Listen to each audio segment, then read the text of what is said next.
All right, man. All right, first of all, tell the people, bro. Tell the people what's your name, man. Nah, bro. I'm not telling nobody shit. All right, well, Use he this got a stuff. YouTube channel too, man. Look, if you like to fix your stuff up, if you want y'all to know what his channel is, make sure you follow this man. I'm telling y'all, man. I'm not in the oil field anymore, and I was there, you already know, like 2017, 18. But this man live and breathe oil field, so let's find out some stuff, man. I know some of y'all trying to come in here as a tank driver, whatever. So, sir, is this a right time for a trucker try to come into the oil field right now? It depends. What would they be trying to do? Is it hauling sand, hauling crude oil, hauling water? It all depends. But I mean, right now, it's not as busy as it was like a year ago. We're actually extremely slow. For example, the company I'm working for, we used to have about 27 fleets, and now we're down to 18. Do the math. That's more than 30% less. That means less jobs for everybody, you know.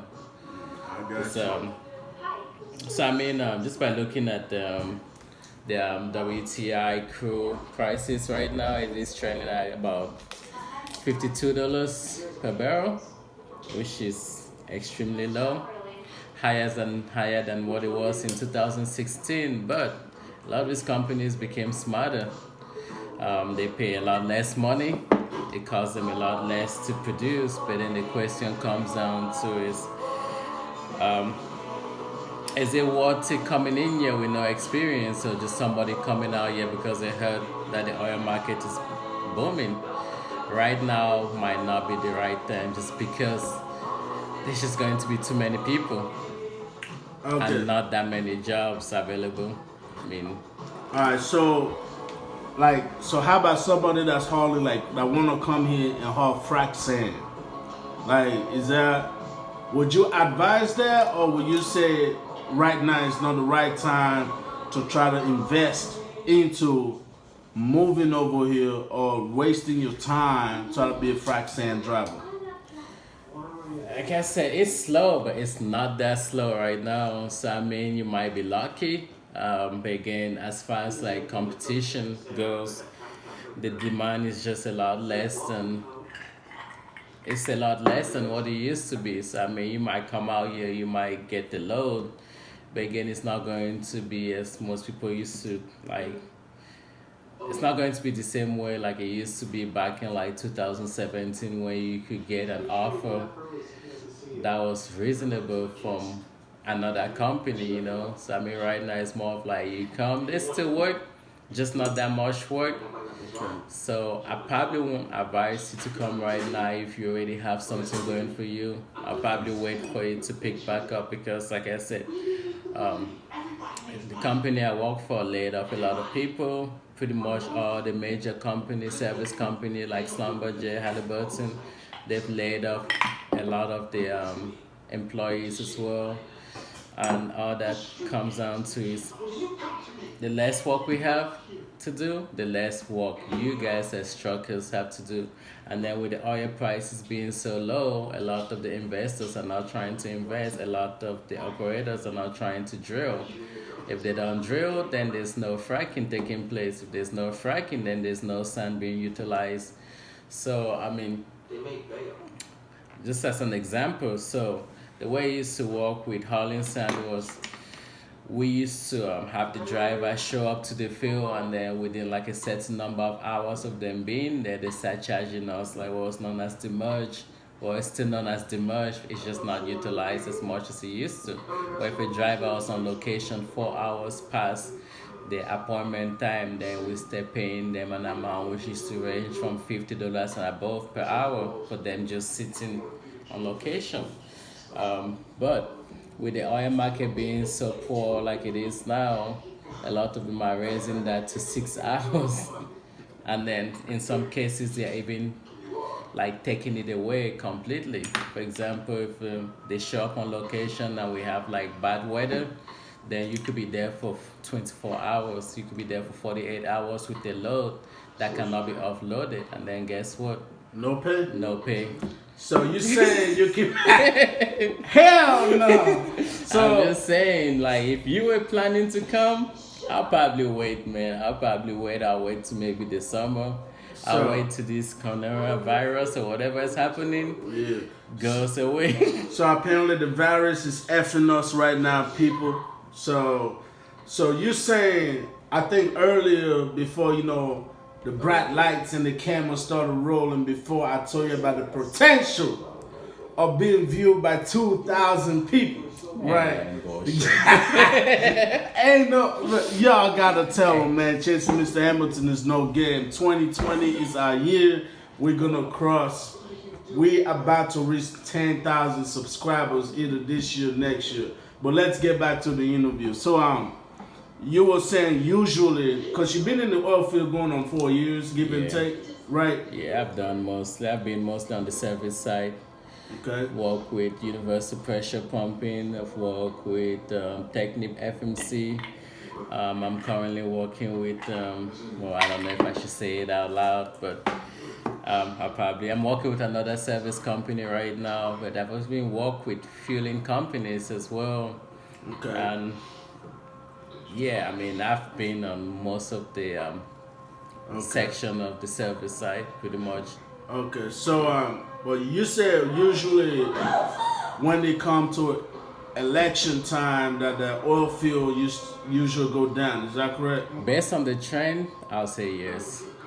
It was, unless we're talking about during the recession in 2008 when Obama took over, but no, if you pay attention, always during the presidential election, the oil field is usually a lot more slower.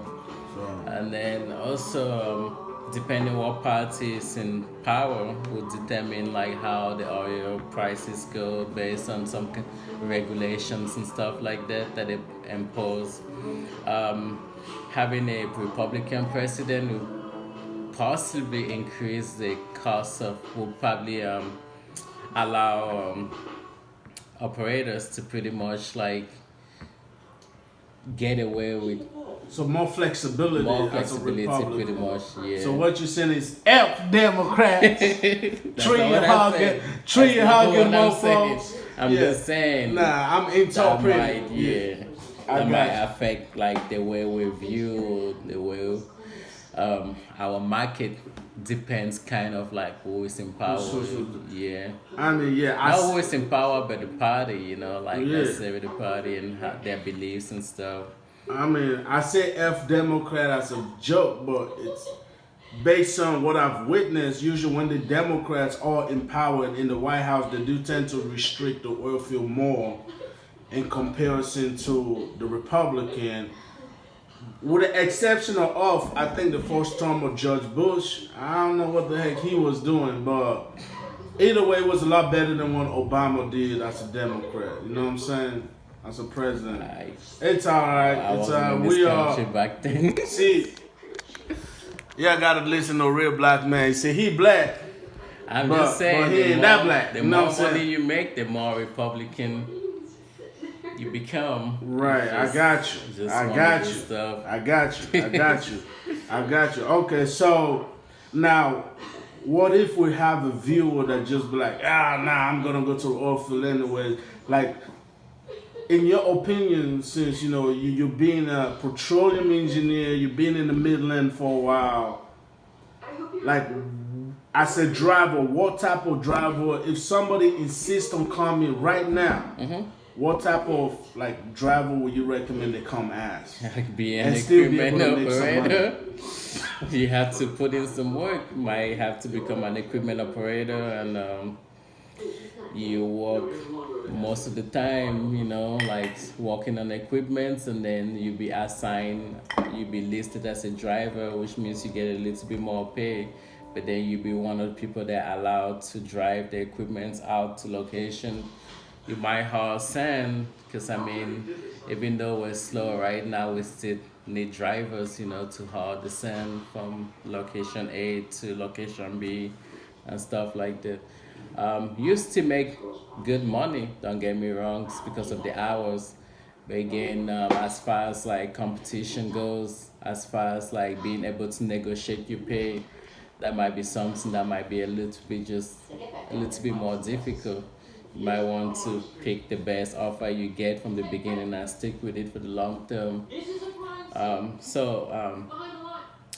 One stuff that most oil field people are known to do is jumping from jobs to jobs, and with the multiple layoffs that's happened right now, nobody's jumping from jobs to jobs. Yeah, and then another stuff too, where you could tell like we're not doing as good as we used to do is some companies pay what's known as pay them. I don't know if you guys know what that is, but it's where you're giving a allowance, daily allowance for food, gas, or whatever other stuff you have to do. Most companies actually start taking those away or cutting it. Some companies paid for housing allowance as well, which is usually around $500 every 2 weeks. Again, most companies are taking those away. And then most people used to complain about it being taken away, but then people got laid off. So then you're like, at least I still have a job, you know. So you stop thinking about those stuff. A good stuff is the rent. For a decent apartment in Midland, about a year ago, we were looking at about $1,700 for one bedroom. Right now, it is dropping. It hasn't dropped extremely lower than most cities, nearby cities. But I mean, right now, you can still get a decent apartment for about $1,500, which is a good. I mean, it's a drastic change. It's still high even for Houston standards, but Midland apparently it's good. But you see, when I moved here in 2016, I was paying about $550 for an apartment that costs about $1,400 right now. So if you do the math, you see how the market does affect everything around Midland. And once you start seeing those prices go down, then obviously you should expect your income to go down as well. You're right about that. Okay. So speaking of market, I noticed you were looking at your laptop, you were looking at what the price of oil is and all that, right? Yeah. So going off of that, what would you recommend that a trucker who's looking at coming to the oil field, especially Midland or Odessa, what would you recommend to monitor, and what would your recommendation of the right time to come to the oil field for a job is? Man, that's a difficult question. All right, I'm gonna break it down. No. I understand what you're saying. Okay, but it's just in that business, you never know. Just imagine like a month ago, when the whole conflict was happening in the southern east, that was like projected to be the best time to come out here to make money. Like there were a lot of projects like within those few days of the conflict, a lot of projects that were announced, and then those projects were pretty much disappear. Yeah, they pretty much disappear as soon as like they didn't expect the results that they were expecting. So it all depends. That's why it's so difficult. What you gotta do is you have to do something like what I do. You have to go on LinkedIn or Indeed or Glassdoor, whichever websites you use to look for jobs. And what you want to do is you want to monitor those websites every day. See how often employers are posting new opportunities. The more opportunities they post, the more likely they have some oncoming projects, and they obviously if they have oncoming projects, then they're going to have more work. So it all depends, because we never know. Sometimes it's good, something happens, it comes right back down. Sometimes it's just okay where everybody's managing, and sometimes it's so bad that they have no choice but to lay off people. And we're actually in that time in life where people are actually getting laid off as we speak. I'm not saying like, hey, people are projected to get laid off. I have a couple friends that have all been laid off about 2 months now, and none of them are able to get a job. And then it's like the worst time to quit your job if you actually have a job. So obviously, I believe the company I work for, they just barely uplifted their hiring freeze. Again, they laid off about 300 people prior to uplifting their hiring freeze. Some other companies, like, could name a few of them that actually post their stuff online. Like Oxy. Oxy's not hiring anybody right now just because they're actually in the process of cutting down on their workforce. Apache just announced that they were cutting down on their workforce. Some other companies like Exxon, Chevron, they still hire, but then they just don't hire, like, they don't have positions that are diversified as before. They have specific positions that you need to have specific experience to get those positions. I got you. But other companies, like production companies, they're probably the last ones to go. So I mean, if you're coming in with the production experience, you have a chance of finding work. If you're coming in with the service experience, if you're coming into haul sand, haul crude oil, Water. haul water, this might not the best time to do it because all those stuff require us to have work. Another company we did work for, they used to have 3 crews with us. Right now they only have 1 crew with us, and they're not even expecting to add another crew for the next couple more months. Um, by rumors, I had them might add some crews in the summer. But again, in the summer, we're always expected to pick up a little bit more because the weather is good. People are more free, kids are out of school. So usually if you were going to come out here, I'll probably look into planning to come out here in the summer. That'll probably be my recommendation. But again, it's, you might be lucky, you might not be lucky. It's just one of those stuff. So pretty much, regardless, even if you're a trucker, it's be good to monitor the price of barrel of oil. Yes. Because the best time to come in will be When the price is above $60 per barrel. $60. And right barrel. now we're Okay. below 52 as of January 31st. We're actually trending below 52 right now. Okay. The good stuff is that these companies to make a profit at 50 something, but it's just not reasonable enough for them to try to increase their production. So when stuff like, and then another stuff you might want to check too is the rig count. If the rig count goes up, that means there'll be future jobs lined up. So what exactly is the rig count? Because I don't know what Oh, the rig so count. rigs are actually the drilling rigs. Okay. So usually you can always see a trend. If the number of active drilling rigs starts declining, the number of jobs, because what will happen is if you're on the service side, you pretty much follow the drilling rigs. Right. And they're always a lot faster than us. So once their trend starts going down, all you have to do is cash up. And then at some point, you cash up to the rigs where you actually have to wait on the rigs, right? Right. But then when it comes to the point where they're just not drilling anymore, then some of those rigs, some of those areas that already drill, the operators might actually even decide not to even allow us to cash up to them. Okay. They might actually just go in there and stop drilling and then plug those wells for future Okay. to work on. So another stuff you might want to check is, you could check on Google. You could even check on Baker. I think it's Baker Hughes. They have like a rig count where it shows you the total number of active rigs in the United States, and they could break it down by regions. Like you could have the Permian Basin, and then you could even break it down even furthermore, where you could have like places like New Mexico and all this stuff, right? To see how many active rigs are actually available. The more rigs you have, the more likely you are to have a lot more work coming within the next 30 days or more. The less rigs you have, the less work you guys are going to have. So it looks like the rig count did drop significantly. I believe in 2014, the end of 2014, we had about 1,800 rigs that were active. But right now, the last time I checked, we had 805 rigs. That's a big jump. That's a big And drop. from last year to this year, the rig count did drop. It started a lot higher, but it did drop.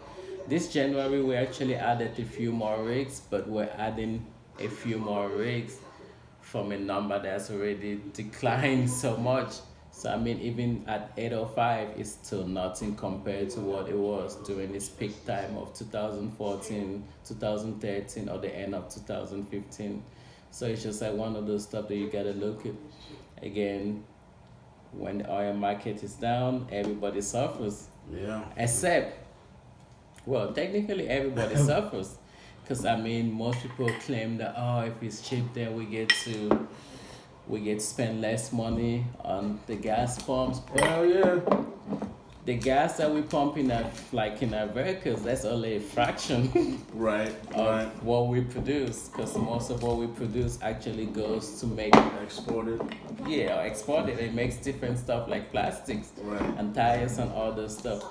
What we pump in that gas, pretty much like that's just a small percentage of what we're actually producing. So higher gas prices, you expect more money in the market, more money in the market, then it kind of stimulates the economy too. So we actually want those prices to be higher. Oh yeah, I got you. And sometimes the way to make that is to cut down on production. So hopefully this might help. But right now it's actually not doing that much because with lower production, we should expect the prices to go the opposite way, you know. But right now, it's not looking so good. So we just gotta wait and see. So in conclusion, Yeah. don't bring your ass out here right now. Don't bring your job. ass out here right now unless it picks back up and somebody that's already there brings you in. Bring you in. Okay. Yeah, like that's my advice. Don't come out here by yourself. Let somebody bring you in.